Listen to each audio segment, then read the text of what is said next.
Chapter 76, Conference Main Act.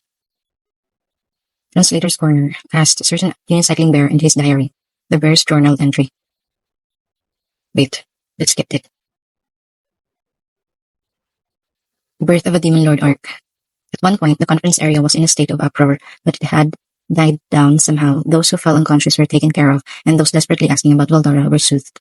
There were a bunch of problems involving this and that, but I somehow managed to settle them. Everyone was in more of a panic than I thought they would have been. It was chaotic, as expected of Valdora. There is no single individual who doesn't fear the Storm Dragon. Well, if a disaster-class monster suddenly appeared, it's natural for people to start panicking. Even so, it's going to turn into a chaotic mess, no matter what, so might as well introduce him earlier.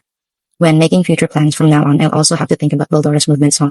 The humans, Fuse and Ellen, Yomo and the dwarves, etc., already made me used to seeing their paled faces. Even though I have suppressed it, they must have been affected by Valdora's demonic aura. Every executive was told to suppress their demonic auras, and they're pretty experienced with this. After analyzing a barrier and simplifying it, one was deployed in the room. After all, even in his sealed state, an ordinary V-ranked monster fails in comparison to Valdora emitting this demonic aura. Even so, I have confidence that I can hold back his demonic aura. I thought it would be fine because my abilities after evolution made such a feat possible. Is everyone okay? How are you all feeling? What I heard was, I didn't hear anything about this regarding this issue. Wait a second. Valdora's-san is a friend. Can you tell me more about this? If I report this to the guildmaster, wait, I am the guildmaster, etc. I was suddenly pierced with complaints and resentment-filled cases, even if you say such things. Ni, ne. See, and note, the ne here is something like the ne in the sune, the suyone, I guess. Taking it all in, even if I said such a thing, it would be hard to believe me, wouldn't it? Besides, I wasn't even supposed to talk about this. However, instead of being stunned by the demonic aura, they were simply scared stiff. That Fuse, if I didn't advise him to go to the toilet earlier, something would have leaked. It's wonderful, right? I was glared at after patting him on the shoulder. Because I was the one who gave him that advice. I thought he would like to thank me, but that's something he probably wouldn't likely do. Well, whatever. I didn't tell you. I thought I did, or maybe I didn't. Well, it's all in the past, so we're all fine now, right? Putting that aside, let's start the conference. I said that with a refreshing smile on my face, but it wasn't received well. Don't dismiss it so easily, they protested in unison. Somehow, everyone calmed down, and after another hour of delay, the conference continued. Now then, about the opening topics of this conference, although there were a number of topics, talking about the small details as well when explaining something was a good way to save time. With that said, this circumstance of explaining in little was also a request from everyone. It was troublesome, but as if I was recapping, I started my talk from my encounter with Valdora. I also briefly touched on the subject regarding me being a world traveler. Because at this point, I don't think there's any point in hiding that anymore. We don't know where or when it would leak, so I wouldn't be troubled by this anymore. Now that it's revealed, the Demon Lord is a world traveler, therefore it's not something impossible anymore. After all, the Demon Lord Leon Cromwell was also originally a world traveler. Then I swiftly explained the fight against the Orc Lord, and also the reason why we built the town in this location. Sharing information is important. The ones on the receiving end broke off and displayed all sorts of different reactions. Thus, I moved on to talk about my hopes when I went into the human city. I skipped over my daily life in city, but I think I did talk about my fight with Datta. She's a dangerous one. If someone else apart from me was to be fighting her, they would have surely been killed. Her purification barrier, holy barrier, is a particularly dangerous skill. Apart from the barrier, she might have something to use against single targets. Amongst those whom I shared my knowledge with, I telepathically conveyed images to the executives in order to make sure they don't forget. Hinata Sakaguchi, huh? That woman, she looks ruthless at first glance. She even gives off the strong impression of being a cold-blooded murderer. However, helping those who grabbed her hand, ignoring advice, that's based off the information we gathered. For example, for those who rely on her, I'm sure she lends them a helping hand. Helping those who grabbed her hands, ignoring advice, and this person doesn't seem to have a partner. That's why the issue of her treatment towards children. I can't believe it. This is what Fuse said when he butted in. Splendid. This old man is a well-informed person. She helps those who grabbed her hands, but ones who ignored and didn't listen to her advice, never see her again. That's the kind of girl she is. There are many who come to seek her aid, and yet she ignored their pleas for help. She's an idiot. If her character is akin to that of a rationalist, then it's no wonder if she would do such a thing. That's what it seemed like. To be so good at manipulating information as expected from the Free Association branch, Guild Master. The accuracy of the information you gathered rivals that of the Andu of my country. The information perfectly matches the ones I have. Saying that, the Dwarf King Gazelle nodded. What does this mean? However, that person wasn't willing to listen to my story at all, though. About that, it's probably because the church's doctrine bans interaction with monsters, and her ruthless behavior, her own cold actions, she never broke any rules. In fact, she is the most exemplary knight. That's why she was named Captain of the Knight's Guard Division, working directly under the Pope. To name her with a derogatory term like ruthless killer, you're thinking of her true nature. However, the information that I have obtained are based on her public appearance. Fuse answered my question and the Dwarf King nodded. Her widespread reputation was something unexpected. No, information regarding the strongest knight of the Western religion is of course a matter carried out by an entire country. However, if that's the case, Raphael can find the answer. Who was the one performing the act of summoning children? I know about the matter and I am in a position where I can tell her about this. A relevant person, there's only one person absent. It's unbelievable. I don't want to believe it. But according to Raphael's answer, there's no doubt about it. In any case, the issue is placed on hold. We decided to proceed with the talks. That, from the point where I fought with Datta, I proceed to talk about the town being attacked. At this point, Ellen intervened and tried to stray away from the topic of my evolution to a demon lord. But she ended up exposing it instead. Besides, Papa already found out about it, right? Being asked, Duke Elalud looked up after hearing this. Ellen Chung, even though Papa has already found out about it, there's no need to blurt it out to people from other countries. A sigh of defeat was also mixed in from Duke Elalud. I understand how you feel. Amongst the ones ignoring the work of adults, Ellen was the worst, but because of that, there's no need to be cautious anymore. After taking over the position, he was told about the original information in Demon Lord evolution. Now then, a whole series of explanations had finished. However, when I tried to finish the topic towards future plans and actions, I'll say this beforehand. Regarding the events, this time, we of the Magic Dynasty of Sarian plan to wait and see. Even so, regarding the cleaning up of my daughter's well-executed civil actions, I will not push any further. However, if it is determined that your course of action is determined to be disadvantageous to our country, we will crush you. I would like you to consider your future actions based on this. No longer having the face of an idiotic parent, but a high noble of the dynasty, he now has the look of a politician, as expected of one with dignity. His words had stirred up the executives. It all stopped when Sean stood up and everyone hushed in a hurry. Truly, what a hot-headed fellow. She has become serious. I too have become serious and decided to respond. First, we discussed about the matters regarding the capture of King of Parmas and the church's messengers, and so for the future, we will crown Yomo as queen, and descriptions of a plan that aims to establish a new kingdom have been given. While listening to the explanation, Fuse grumbled. I remained silent for a brief moment, thinking over what I just said. Collecting my thoughts, the Dwarf King remained silent, and I closed my eyes. The ministers around the king seemed to actively give in their own opinions. However, their voices did not reach here. Duke Elalud remained silent and uttered no words. The explanation continued. First, we released the current king to make him compensate for his attempt of invading Tempest. It is only nominal, but using this compensation, we will allow the Parmas kingdom to fall into a state of civil war. In fact, if the king gathers his nobles and tries to resist, his life is forfeit at that point. Keeping his promise, abdicating himself from the throne, only the problem about compensation will be left in the end. It's unlikely for the nobles to pay obediently. I can imagine the son of the current king being the noble's puppet, as he isn't an adult yet. There is no unity within the faction. As soon as the king's influence is lost, strife for succession will definitely ensue. Here, if they did decide to pay the compensation, Yomo will be the one to escort them, but this is unlikely. I have the feeling they are going to ignore the compensation. When this happens, Yomo can oppose to it, and due to their beliefs, this flow of events will lead to a coup d'etat. Since the king has broken his promise, that will be the standpoint of Yomo. The only difference is on what stage will Yomo perform his uprising. After Yomo has established his new kingdom, his kingdom and the Tempest will establish official diplomatic relations. When we expect to have to deter the nobles from banding together to resist. After some time has passed, he will announce a policy that will gain the trust of the people.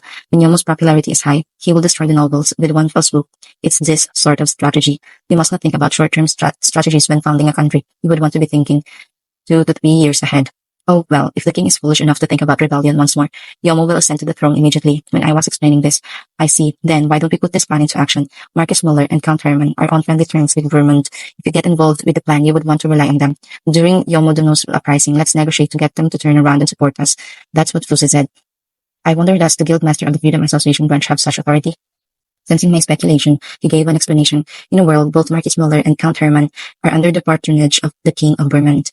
Marcus Muller is a distant relative of the King of Vermont, the two actually on good terms. In addition, Count Herman is a protege of Marcus Muller, so apparently betrayal is out of the question due to the fact he was a Marcus of a big country. They apparently don't show intimacy when in contact with each other, but behind all this, they're actually close friends. Is it fine to expose such a secret? Ha ha ha, even if you call this a secret, I've already leaked this secret to a subordinate of the Dwarf King in the kingdom. The Vermont Kingdom is a kingdom of information where intel is up for sale. It's because we're such a small country, we would be immediately destroyed if we don't regulate such information. However, based on the Dwarf King's and alone, we have yet to grasp the full picture. Isn't that right, Your Highness Gazelle? The Dwarf King Gazelle simply raised his eyebrows and showed no further reaction. However, this allowed me to realize that they do indeed have information on such matters. But even so, Fuse, is it alright to share such information so easily, even if they're not on the level of a state secret? Isn't it still important information? I don't mind, I'm the one who examines it, and more than anything, I can choose to share it with whoever I want. That's what he said. That was quite a surprise. This was something that happened before the break, and he seemed prepared. This small kingdom is very careful about their footsteps, and this is proof of how much they trust Fuse. He himself said that he has his hands. Several information He has in his hands several information that could bring an end to Burman and whatnot. I'll kidnap this guy and obtain information was a secret thought that crossed my mind for an instant. Duke Ilalud, who has been listening to our entire conversation, suddenly said, "You, sire, are you an idiot to start blurting our state secrets, saying that you are vigilant? Don't be ridiculous." I was quite angry with him, but on the contrary, Fuze said, "To tell the truth, Duke Ilalud, if our country went to war against Rimorodona's country, Tempest, we would be annihilated instantly. We have concluded that resistance is futile. Then what should we do? We avoid the war. For the sake of that purpose, we're not reluctant and will cooperate to our fullest abilities. This is the conclusion of the higher-ups of my country. Originally, I am a Freedom Association member and do not belong to the country, so what you said was quite funny. Well, it was out of luck. I was also seated in the department sorting information outside of my position as an association member. I swore while muttering why such a person has undertaken this role. But speaking truthfully, well, maybe they understaffed. I alone rivaled an entire army, so they took the threat of a demon lord very seriously. Rather than fighting one with one another, joined forces instead. This is logical. Gathering information may be the strategy of a small countries living in the shadows of big countries. In addition, the fact that Rimorodono evolved into a demon lord has caused quite a commotion amongst the higher-ups. If they were to hear about the revival of the Storm Dragon, even if they didn't ask about it, this being brought up is predictable. This is what Ilalud explained to Fuze. In short, revealing his hand won't cause pain in him in the slightest. Rather, he told us everything, probably judging that doing this will help gain our trust. Is this good or bad, correct or wrong? Such things aren't important here. It seems Fuze's intuitions are all aggressively pointed towards getting along with me. Even though this may backfire and destroy their country, they concluded this was the only card in their hand they can deal in order to survive. They're a little too afraid of me, but when you think about it, I'm an opponent who has obliterated an army of 15,000 elites. There is nothing a small country can do against that, no matter what strategy they employ. It's certainly outrageous, but in a sense, this is the only valid choice they had.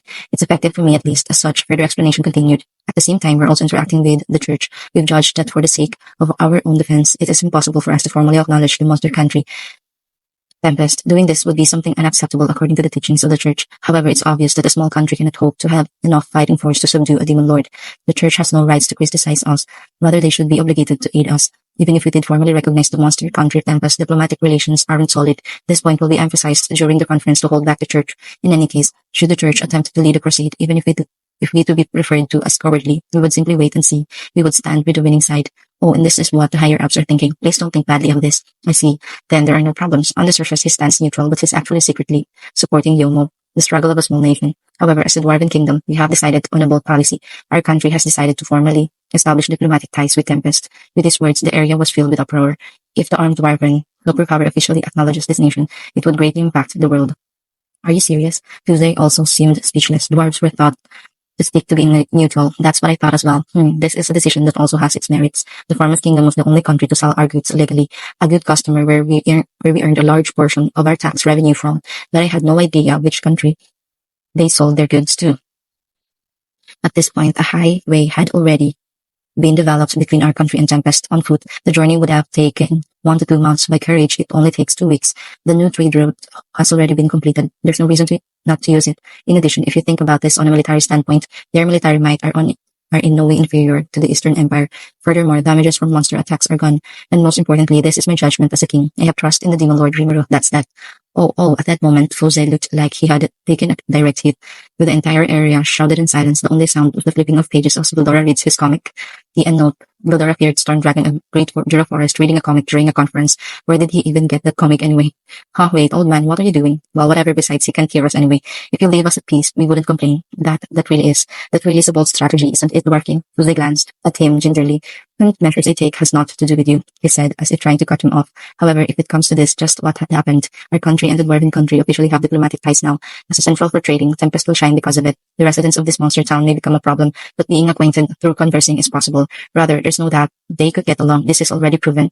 The main problem is the Western religion, right? I was also able to report important topics back to His Majesty. He said that diplomatic relations with a new country is possible. Even though there isn't much distance between us, there is a disturbing forest. Of course, regarding the development of highways and logging of trees, I can leave it to you, right? Duke Ilalud had said such things after thorough calculations. If a highway was developed, it would be possible to have diplomatic ties with the Sorcerer's Dynasty Sarion. In addition, this path will also be connected to the Dwarf Kingdom. For the products passing by, there's also the merit of direct import. However, the most important fact is various technologies such as magic engineering and spirit engineering will flow into Tempest. If this can become a reality, highway maintenance is but a cheap price to pay. Gus' calculations seemed to flash right by Fuze's brain. "I've got an idea. I'll go back first to show them the situation and issue a policy to make profit out of this." And that's what he said. But the king and the duke had an unconcerned look on them. On the contrary, humph. In any case, this is just bullshit from an insect. That's right, diplomacy and decisions takes precedence over all the others. The two had scolded him. "Well, you're both large countries. Must be nice to have authority." Fuze lamented that he was a man with a sad position. "I get it, I understand. I'll also convince the higher-ups, man. Man, why do I have to play this role?" That's what he cried out while tearing up. In other words, they acknowledged the country Tempest and also formed diplomatic relations with us simultaneously. However, he wasn't the one to spearhead this. It was the Dwarf King that declared this first. Thus, the rest of the meeting was used to clarify the small details of the agreement. The situation seems to be moving along faster than I previously anticipated. When the meeting was about to reach its end, and each representative was about to leave for their home country, bam! The door flew open and someone barged in. Following it, "Listen, this country Tempest is going to be destroyed." Such a thing was said by a small girl, one of the great demon lords. The fairy of the labyrinth, Ramirez-chan. It's just Ramirez, by the way. I just thought Ramirez-chan will fit her better.